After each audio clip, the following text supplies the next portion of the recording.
RG Kar medical কলেজে আর্থিক দুর্নীতি মামলায় এবার চার্জশিট জমা দিল কেন্দ্রীয় তদন্তকারী সংস্থা সিবিআই। সূত্রের খবর, শুক্রবার আলিপুর আদালতে 100 পাতার বেশি চার্জশিট জমা দিলেন তদন্তকারীরা। সঙ্গে 1000 পাতার নথিও জমা করেছেন তারা। সিবিআইয়ের চার্জশিটে নাম রয়েছে আরজিকরের প্রাপ্তম অধ্যক্ষ সন্দীপ ঘোষের। এছাড়াও এই মামলায় গ্রেফতার হওয়া আরও 4 জনের নামও চার্জশিটে রয়েছে বলে খবর। আরজিকর মেডিকেল কলেজ এবং হাসপাতালের আর্থিক দুর্নীতির মামলায় প্রথম গ্রেফতার হয়েছিলেন সন্দীপ। টানা কয়েকদিন সিবিআই দফতরে জিজ্ঞাসাবাদ করার পর তাকে গ্রেফতার করা হয়েছিল। পরে এই মামলার সূত্র ধরে বিপ্লব সিংহ, আফসার আলী এবং সুমন হাজরাকেও গ্রেফতার করেছিলেন তদন্তকারীরা।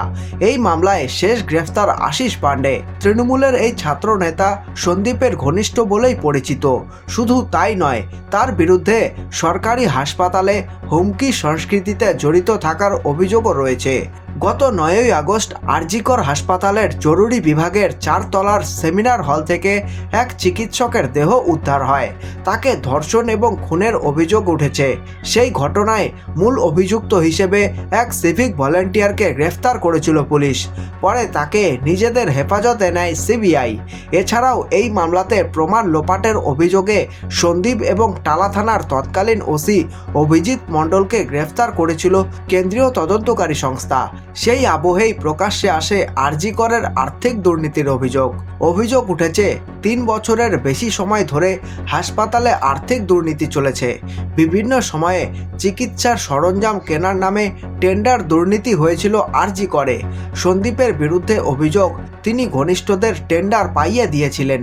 এই ঘটনার তদন্তের জন্য গত 16ই আগস্ট রাজ্য সরকারের তরফে একটি বিশেষ তদন্তকারী দল গঠন করা হয়েছিল। নেতৃত্বে ছিলেন আইপিএস অফিসার প্রণব কুমার। রাজ্য পুলিশের সিটের উপর আস্থা নেই, এই দাবিতে আরজিকরের আর্থিক দুর্নীতির মামলার তদন্তভার ইডিকে দেওয়ার আর্জি জানানো হয়েছিল কলকাতা হাইকোর্টে।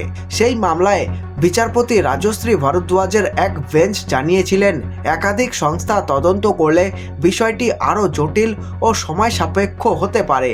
এরপরেই সিবিআইকে আর্থিক দুর্নীতি মামলার তদন্তভার নেওয়ার নির্দেশ দিয়েছিল উচ্চ আদালত। তারপরেই আর্থিক দুর্নীতি মামলায় একাধিক জায়গায় তল্লাশি চালিয়েছেন সিবিআইয়ের আধিকারিকেরা। হাসপাতালের একাধিক কর্তার বাড়িতে হানা দিয়েছিলেন তারা। এই খবরটি ভালো লেগে থাকলে লাইক করতে পারেন এবং আপনাদের মূল্যবান সময় দেওয়ার জন্য ধন্যবাদ। আপনাদের দিন শুভ হোক।